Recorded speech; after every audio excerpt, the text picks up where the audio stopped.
Okay, good morning. My name's Claire Ebrey. I'm the Regional Director for the Institute of Directors in the North West. We're running this webinar from the North West, from the centre of Manchester, but we have watchers from across the UK, so we're going to run this webinar in a way that's relevant for everybody. We're not going to make it too northwesty. I would also encourage you, right from the beginning, if possible, for you to start asking your questions, because we've found in the past on webinars that it can take a little bit of time for those questions to come through, so we'll have them there ready for us then at the end. So the IoD, first want to talk about the IoD and why we run these awards. So the IoD is the longest standing membership organisation for directors. So that's directors across all sectors, all shapes and sizes of organisation. Our values are these: integrity and enterprise. And we think that these awards really demonstrate those values and bring through the great examples of leaders across our country who are essentially making a massive difference, making our communities better places to live and work, creating jobs, creating opportunities, and doing that through leading super organisations. And so for us, the awards really tell the story of these values. Who are we? Well, that's me. I'm the first one there. I'm the Regional Director for the IoD. I'm going to introduce you to Robert and Sandy as well. I'm Robert Levy. I'm the Executive Partner of Kuits, which is a Northwest regional law firm, one of the Legal 200. We represent SMEs, entrepreneurs, companies of all shapes and sizes in all their business activities legal. And I'm Sandy Lindsay. I'm founder and chair of Tangerine, which is a marketing communications consultancy in Manchester, but we have international clients, some leading brands all over the world. And I also run the Juice Academy, which is a digital marketing apprenticeship, and I've got a number of non-exec roles. I've chaired the judging board in the Northwest for a couple of years, and I've also won one award back in the day, quite a while ago. Before you were a judge? Yes. Well, to point out. Yes, that would be slightly cheating. We've also got Lauren Mullen on the line. She's our events manager in the Northwest, and she's available in case somebody asks one of those technical questions that none of the three of us can answer. So what we'll cover today, first of all, I'm going to show you a video of the IoD Northwest Awards. So while that is a Northwest video, we really want to just show you that to demonstrate what the awards looks like in a region. We're then going to talk about where to start with your application, how you choose your category, the entry process, and then we're going to give you some tips to help you make your entry stand out. So we're going to start with the video.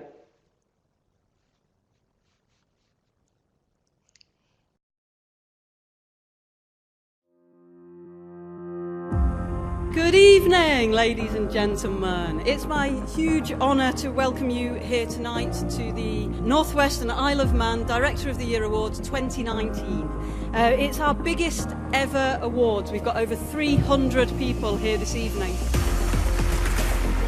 Thank you all for turning up tonight. Turning up to support your colleagues, your friends, and hopefully learning more about the fabulous businesses and individual leaders that we have here in the Northwest and the Isle of Man.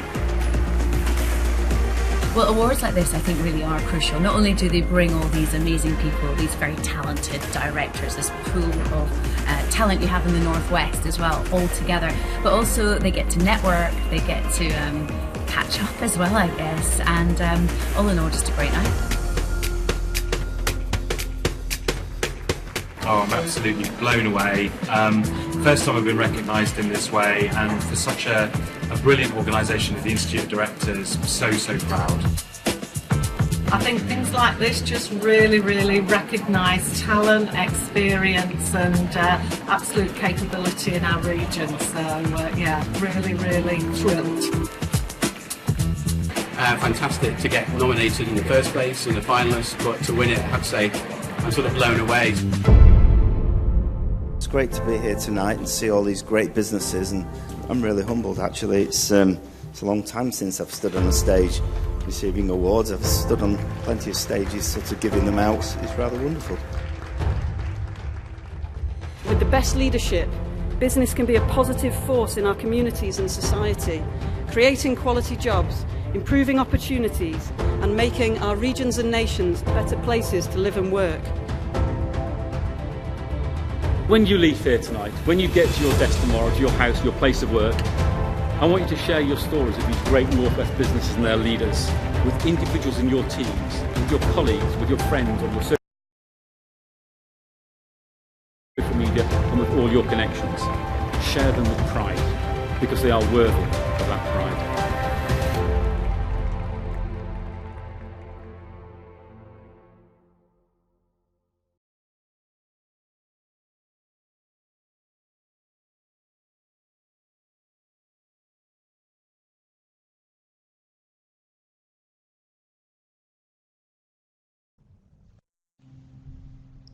Okay, super. So hopefully that gave you all a flavour. So the next thing to cover is where do we start? So basically you start at that URL, www.iodawards.com. It's important to understand that this competition is both regional and national.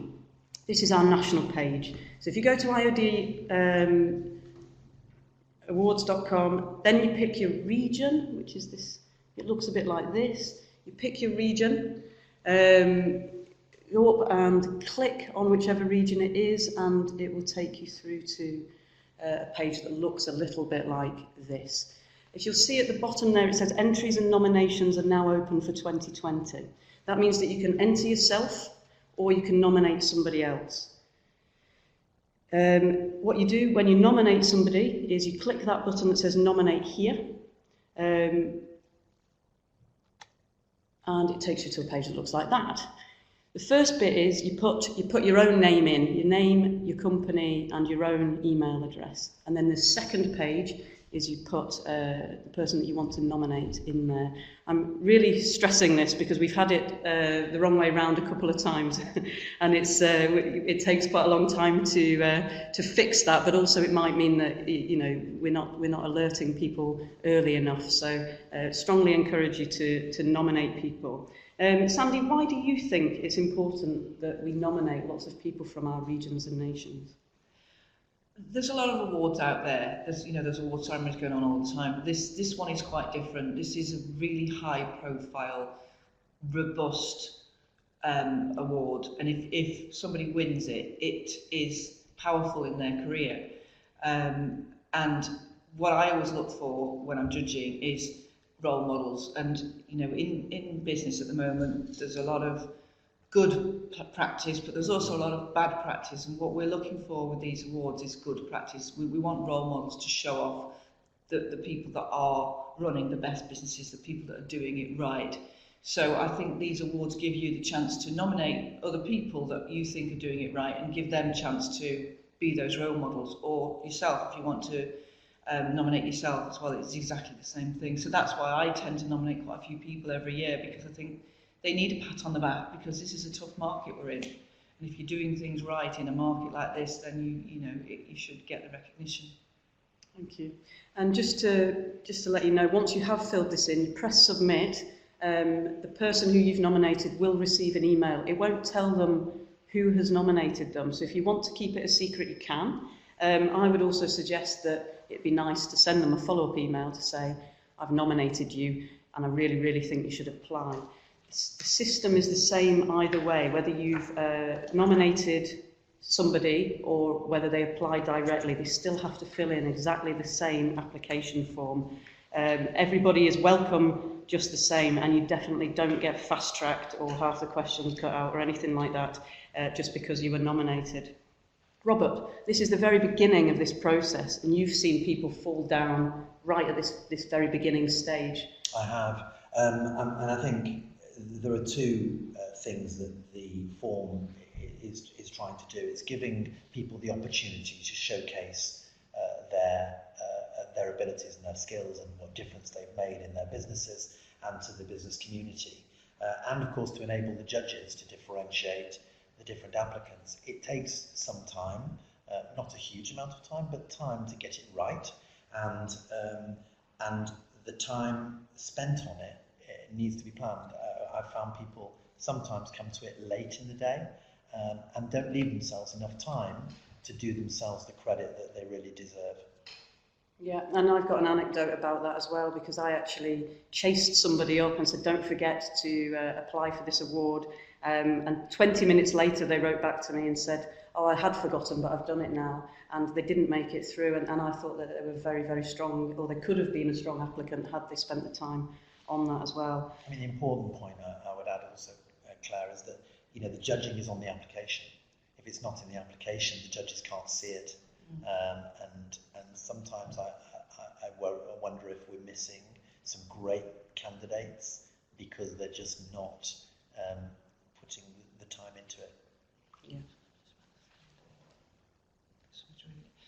The other thing that we talked about was, if you're entering an award, and British people are not very good at selling themselves, so what we'd always suggest is give it to a critical friend, maybe somebody you work with, or a friend that has nothing to do with your business, or ideally both, because often what happens is you'll write something while you're cringing, trying to sell yourself, and then you hand it to a friend. And I did this recently with a friend of mine, and she was entering the family business category, and she put hardly anything in, and she's like, oh, I hate it, I hate writing these things.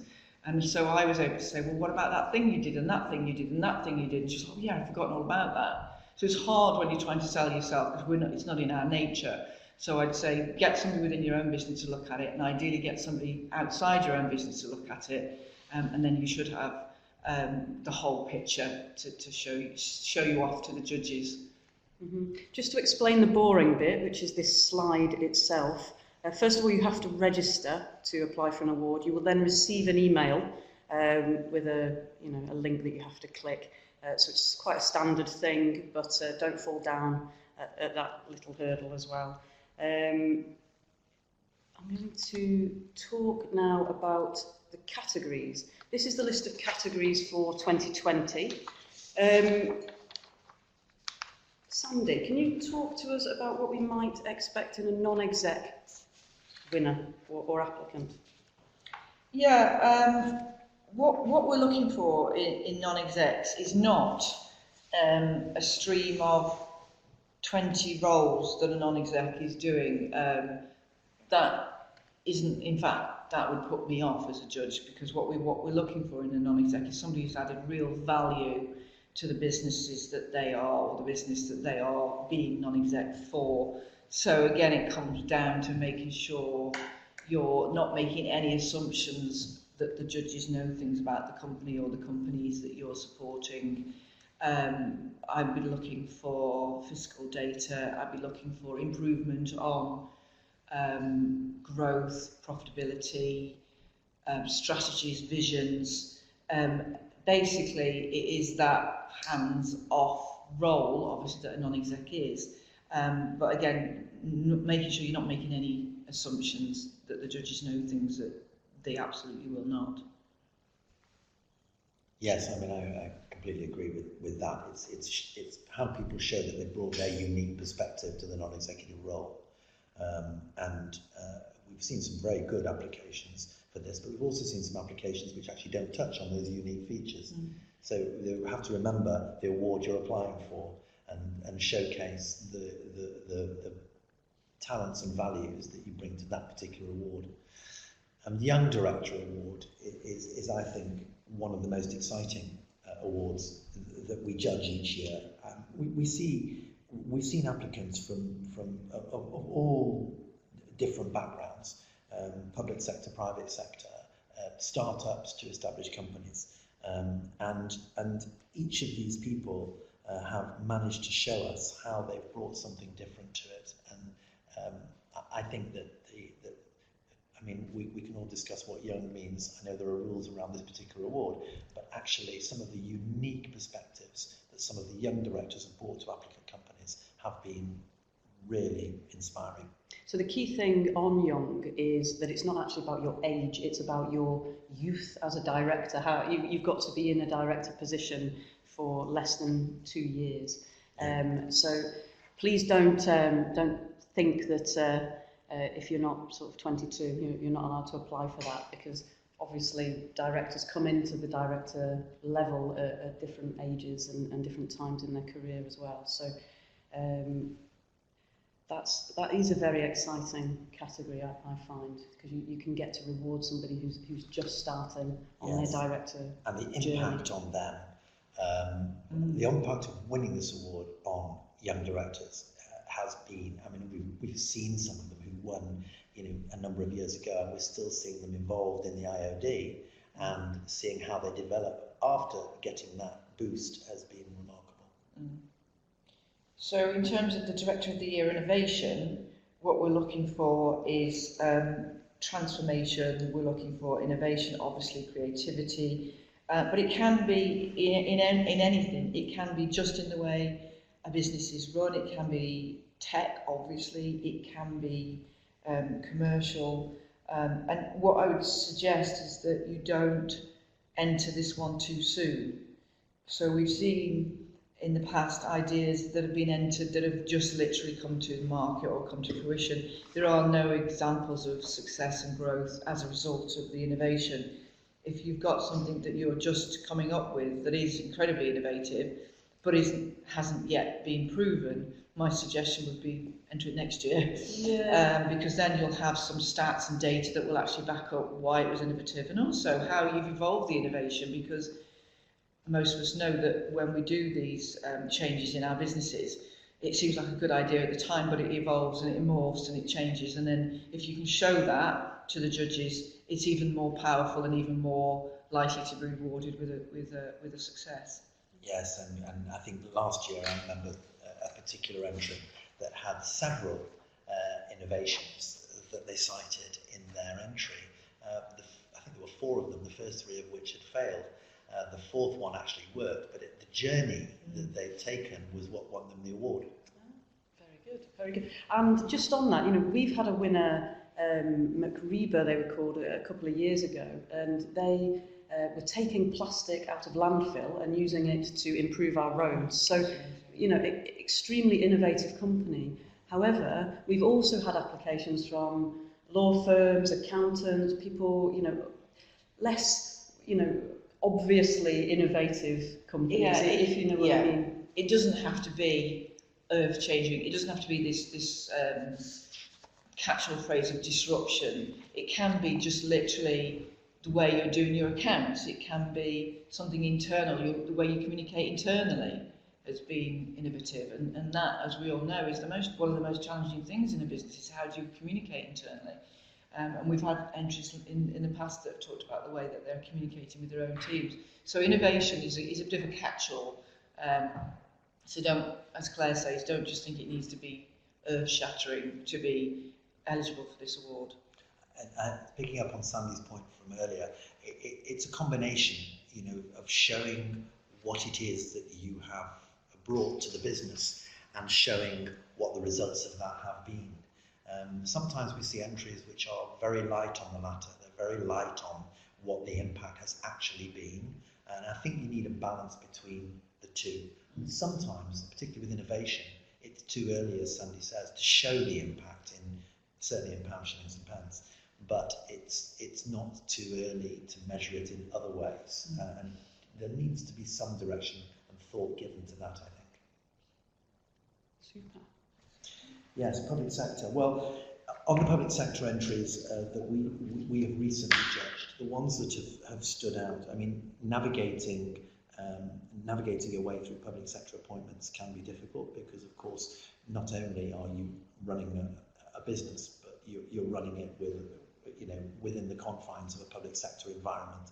And how directors have managed that is very interesting to see. And I think those directors that stand out in that category are the ones that have, whilst working within the framework of public sector, obviously, have managed to bring to in sometimes very traditional public sector appointments, a fresh and new approach. And I think as well, the IoD often doesn't naturally speak to directors that are outside the private sector, or historically there's been a perception that we don't anyway. However, often people in the public sector are making huge differences in our cities and in our regions. And so this is a real opportunity to reward them and to thank them. So please do nominate the people that you know in the public sector, because they might not stumble across this as easily as some people from some other sectors. And I also think that public sector directors are often less likely to nominate themselves. And what's more important, you know, especially in the where we are as a country, than good leaders in the public sector. When we're looking at austerity and there's not much money floating around, the good leaders are the ones that make it work. So again, they're the ones that should be rewarded and recognised for their contribution. And then in the third sector, similarly, these are the ones that don't tend to nominate themselves either, because often they tend to be incredibly busy, trying to do 50 different things at once, managing lots of stakeholders, making the pounds and pence work. But again, what's more important than rewarding these people that literally are the ones making our communities work? So what we're looking for in the third sector are leaders that are pushing the boundaries, setting strategy and vision, bringing people along with them. We had one last year that won last year that was incredibly dynamic, and she'd moved between a number of charities, but every charity that she landed upon was incredibly lucky to have her, because she transformed them. And it literally was so impressive and so easy to make a decision on her, because she literally talked about where she'd been and what impact she'd made. And again, it sometimes is quite uncomfortable, especially for this type of person, to do that. But it is what the judges are looking for, is literally transformational leadership, engaging leadership, taking people with them, and then even in the third sector, pounds and pence that back up the success of what they've actually achieved. The family business category I always find fascinating, and I suppose it's the tension, if you like, managing of family relationships within a commercial and business environment, which is often extremely challenging. Creates a completely different dynamic in many cases. However, the family business directors that do it well manage to turn that into a very powerful strength in their businesses. The ability to everything from managing to deal with business matters in the business and family matters in the family, as opposed to allowing one to bleed into the other, how people deal with those challenges, but also how they deal with succession. And some of the best entries we've had on this have been second generation family businesses, where the next generation has, if you like, managed the succession through the family, which is extremely challenging. So on family businesses, as well as everything else, they have to manage this extra dimension. And I think those directors that do it well stand out. Absolutely. On the equality, diversity and inclusion category, it's kind of the clues in the name, really. What we're looking for are leaders who have promoted equality and diversity and inclusion in their businesses and in their business community, wider business community as well. We've had entries for this in the past that not only have promoted this within their own business, but they've sat on boards in their regions and nations and spoken about it and been real role models for the benefits that this brings to a business and its community. So that's basically what we would be looking for. Again, it doesn't need to be at a very high scale, or it just needs to be common sense often. And again, equality and diversity, as I'm sure you already know, is not just about gender, it's about all sorts of people from all sorts of different backgrounds being engaged in a workforce and being given opportunities to progress.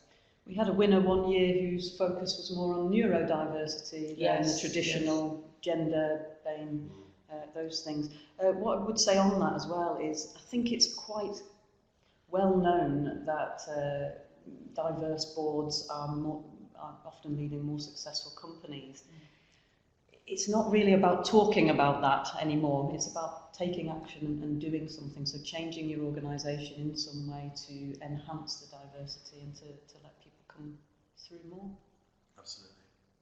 The international category is always an interesting one. Firstly, a company has to be trading a minimum of 30% of its business outside the country it's registered in to qualify for this award. Directors of businesses which have that sort of international footprint are having to immerse themselves in lots of different challenges, not least cultural differences in the other countries that they are trading in or with.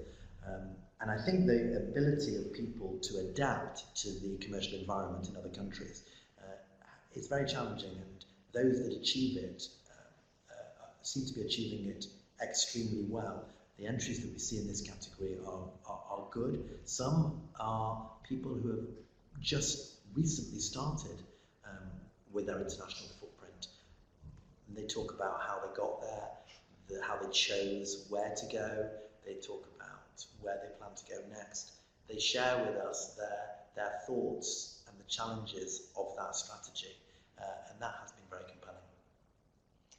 On the Social Value and Sustainability Impact Award, what we're looking for, this is an award obviously very close to my heart, but I have very strong values. One of the reasons to start my own business was to prove that it is possible to run a business that is both ethical and profitable, that you don't have to choose. And I strongly believe that, and that's what we're looking for. We're looking for leaders who have a strong sense of social responsibility and corporate values. What we want to do is recognise ethical, socially responsible and green, for want of a better expression, business leaders. So we all know that these things are important, and most businesses nowadays are operating in this way.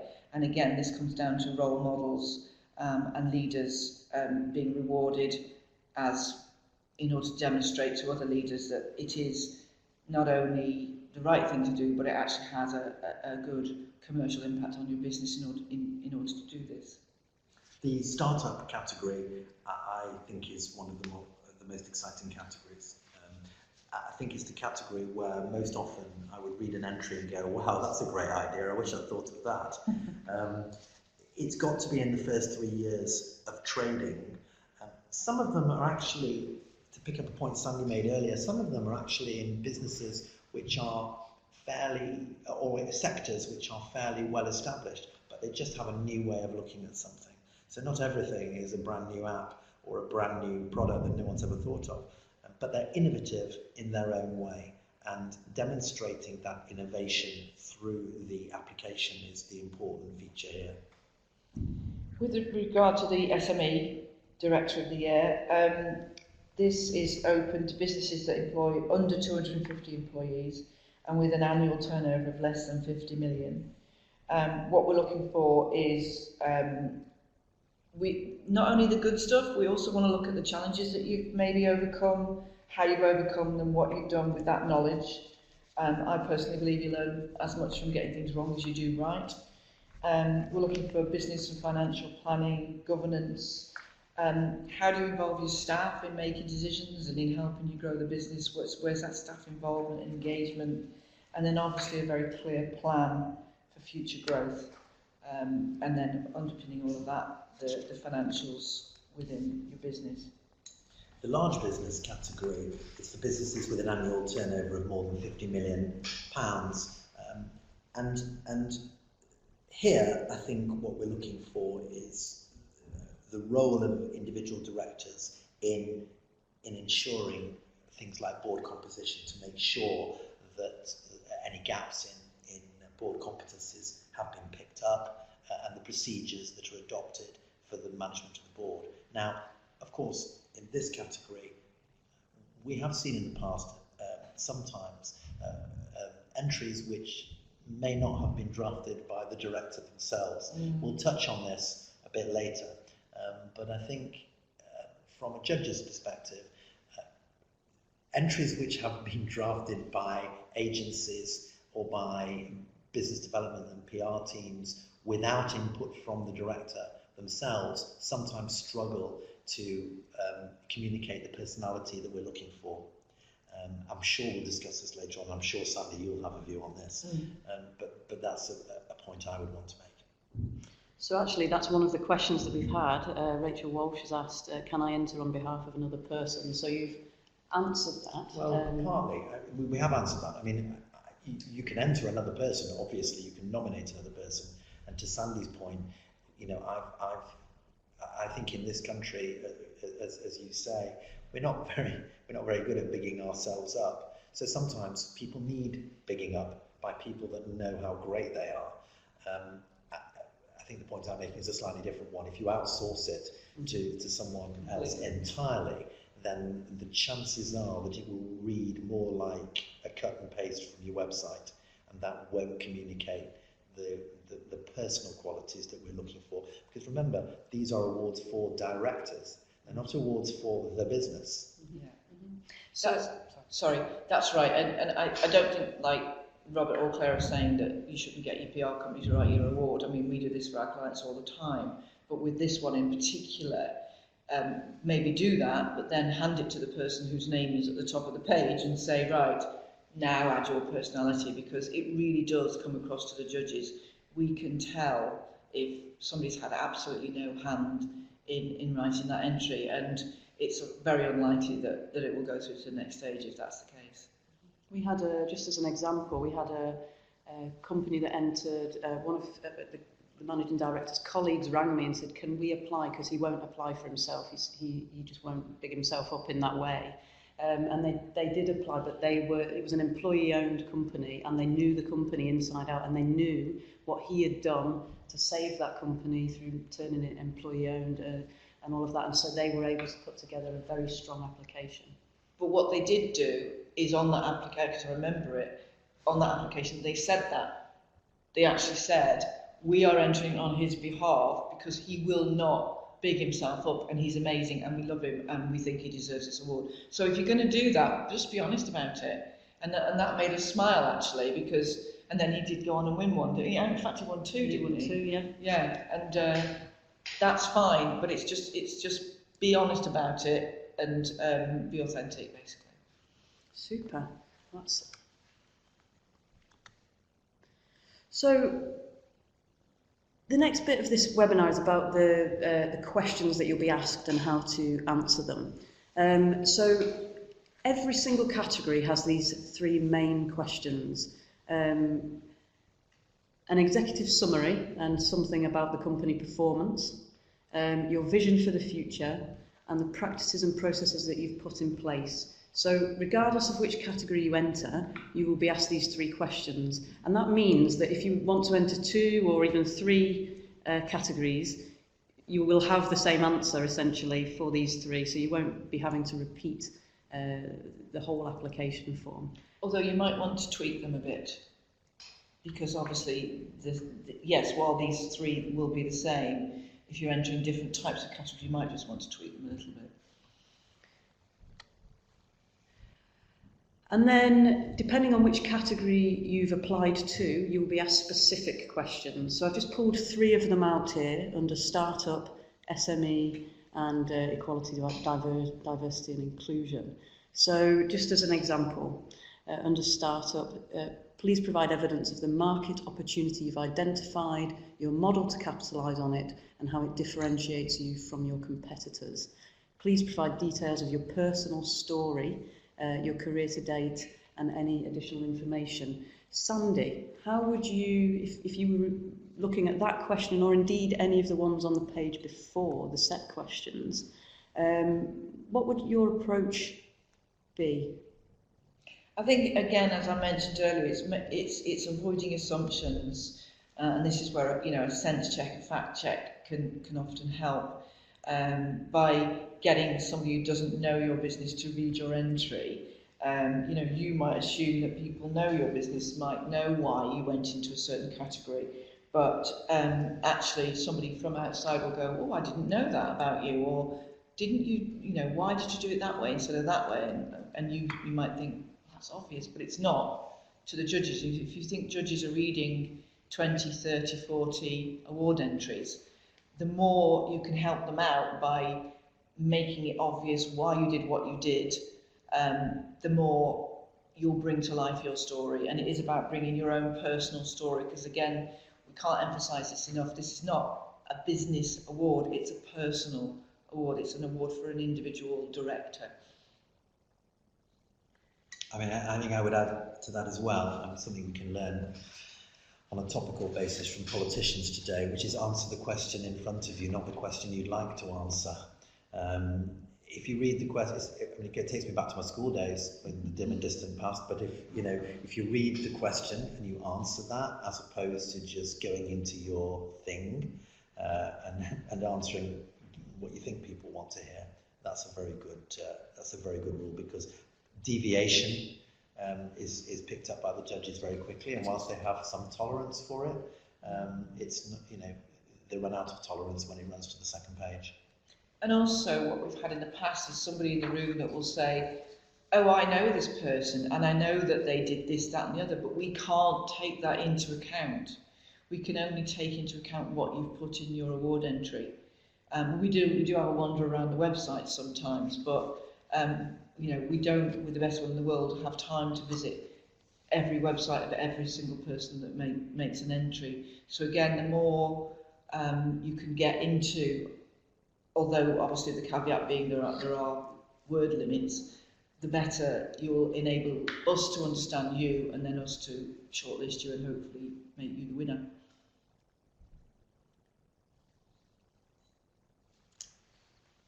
Stick to the word count as well. Well, yes, I think what I do as well, and again, this might be teaching Granny to suck eggs, but I tend to get the word count off the website and then do it separately on a piece of paper, not piece of paper, how old am I?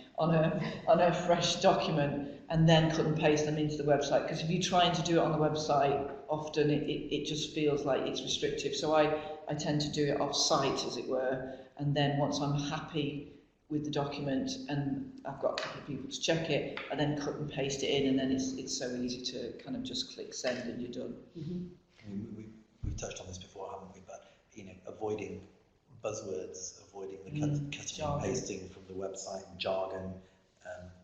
What you're trying to communicate personality, you're trying to communicate a leadership style, so that we can somehow, from the application form, build a three-dimensional picture of the person that we're talking about, and that can be difficult. It's made more difficult if it's behind jargon. Mm-hmm. And if you have times in your business when you've decided you don't want to grow, or you don't want to make a certain amount of profit, or which we've had in our business, we've decided we're gonna grow a certain thing, so that means our profit's going to go down by 10% or 5% or whatever. Make that clear, because what we're going to do as judges is we're going to look at your numbers and we're going to go, wow, well, the profit went down, so how is this a successful business? But if you caveat that, so again, it's this avoidance of assumptions all the time. So anything like that, we decided as a board, we were going to have a year where we were going to make less profit because we wanted to invest in this particular product or service or capability.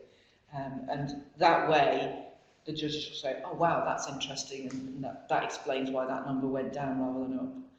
As opposed to entries where you get the feeling sometimes that you're only getting the good news bits. Yeah. You're not getting, well, actually there was a bump in the road here and this is how we dealt with it. Mm-hmm. And we are in a time of economic uncertainty. There will be bumps in the road. We don't want people to feel that they can't apply for awards at this time. Most definitely not. And sometimes the way in which people adapt to a changing environment and a tougher environment is what defines them. Mm.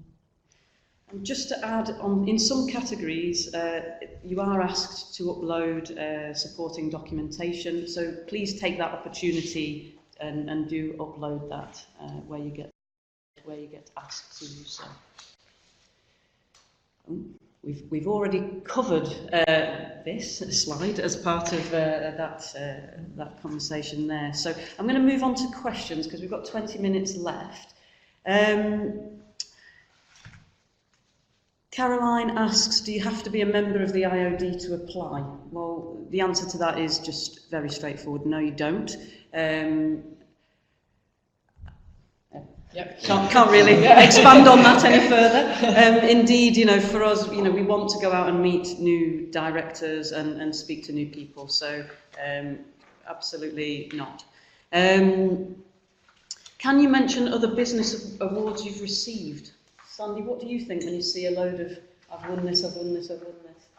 I think to a level, yeah. I think it's impressive if within your sector you've maybe won the most impressive award. But if you've got a list of 20 awards that you've won, it's a bit like, crikey, how does this person have time to run their business if they're spending their whole time entering awards? So I think if you've got one or two that are critical within your sector that you've picked up, by all means, but I wouldn't list 20 or 30. Jason, thank you for your question. Can you enter more than one category? Yes, and we've actually designed the application process, as we've just said, this year, so that you get a certain number of questions that are repeated to sort of facilitate that and make it a bit less arduous. Although Sandy pointed out you might want to tweak your answers. I think that's important because just cutting and pasting the same entry into different award categories is not always the best idea if you haven't read the question, because some of the questions beyond the ones that are the same are pitched in a slightly different direction. So it is back to, I'm afraid, to the boring bit of read the question. It doesn't mean, of course, that you can't, because sometimes, by the way, different categories are judged by different judging panels. So, of course, you still want to include the nuggets that make you great in your application. But read the question. I can't stress that enough. And also, we, as judges, might move you. So if we're reading your entry and we suddenly think, actually, we think this would be better in innovation or a different category, we might actually move you. So that has happened, hasn't it, a couple of times in the past. Mm-hmm. And we might come back to you at that point and ask you to complete another question or two to enable that to happen as well. Where are we? What's the age for the young category? So we covered this a bit earlier on, Caroline. It's not actually an age limit. It's about you being young in the role of director, and you have to have been at director level for less than 2 years. So I hope that that's clear. You could be 82 and still apply for... Don't look at me when you say that.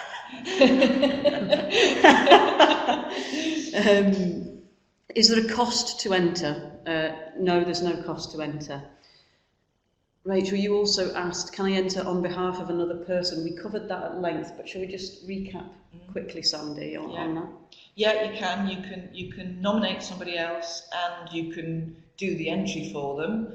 But as we said earlier, it would make it much more powerful if they had a look at it, reworked it and made sure it really represented them as individuals and their personality and their personal story. Harriet's asked, should nominations or entries only focus on the past 12 months or the whole directorship? I would say the whole thing, the whole journey, because that's what makes a standout director, how they've navigated the twists and turns of their career. Obviously, we're going to be most interested in more recent history, but yeah, I definitely would touch, especially if it has some relevance to the decisions you're making now and the success that you're having. And Jason has asked, if you entered in a previous year and you didn't win, can you enter again for 2020? Yes. Yes, absolutely. And we've seen winners. Have seen that. Yeah, and we had one, didn't we, where I mentioned earlier in the innovation category where they weren't quite ready. It was a great idea, and we all said it was a great idea, but there was literally nothing to prove that it was going to work. Now, I hope that those, I won't give them a gender because we might let out the cat out of the bag, but I hope that they enter again this year because they've probably got another 12 months worth of results and data and findings that they can share with us, and hopefully it's been as successful as we thought. Yeah, and if this is your first awards application, you might not get it right first time. We've seen examples of that where people don't really know how to apply for an award, and going through this whole process is a really strong learning experience and opportunity. And yeah, don't miss out on the opportunity to come back and try again. just because you've not succeeded the first time. So I think we're coming to the end. If anybody would like to ask another question while we're rounding up, then you'd be very welcome to do so. These are the Northwest dates. So we're going to close at midnight on Friday the 10th of January. Sorry, that's for nominations. So you can't nominate anybody after the 10th of January, and then the application deadline will be the 17th of January. I want to say as well that if you do go on and win our awards in the region, not just in the Northwest, but all across the country, you will go on to enter the final, the grand final, which will be in London, and you'll be representing your region there as well. So that's a fantastic opportunity where we really bring the cream of the cream from across the country into one room in London, and that's a really exciting day. And if you win, or even if you don't win, but you tell a really great story, we might start tapping you up to be speakers at our events, to really try and tell your story, because for us, it's really important that we tell the stories of Northwest leaders, and I know that my colleagues in all the other regions and nations feel the same as well. So if we can give you a platform to talk about that as well, we will do so. I don't think we're getting any more questions. Are there any more comments that you, Sandy, or you, Robert, would like to I think to just to reinforce what you said there, you know, and as we said a couple of times, we as Brits are hopeless at selling ourselves, and also, especially us females, we're pretty rubbish at selling ourselves as well. We tend to think, well, we're just doing our job. Well, yes, we are, but you've got to be able to see it to be it. So in order for young women and men to have excellent role models in business and industry, these are the sort of awards that inspire and engage people to set up their own businesses and to run their businesses in a way that we all want businesses to be run. So if you're one of the people who sat there going, should I really do this? The answer is probably yes. Give it a go. Put yourself out there, and as Claire says, great things come from these awards because your profile is enhanced massively even by being shortlisted, and then if you go on to win one, it really does make an impact on your profile and your career. And also the morale within your own business is remarkable. I've spent quite a lot of time speaking to former winners of these awards and actually former nominees of the awards who haven't won.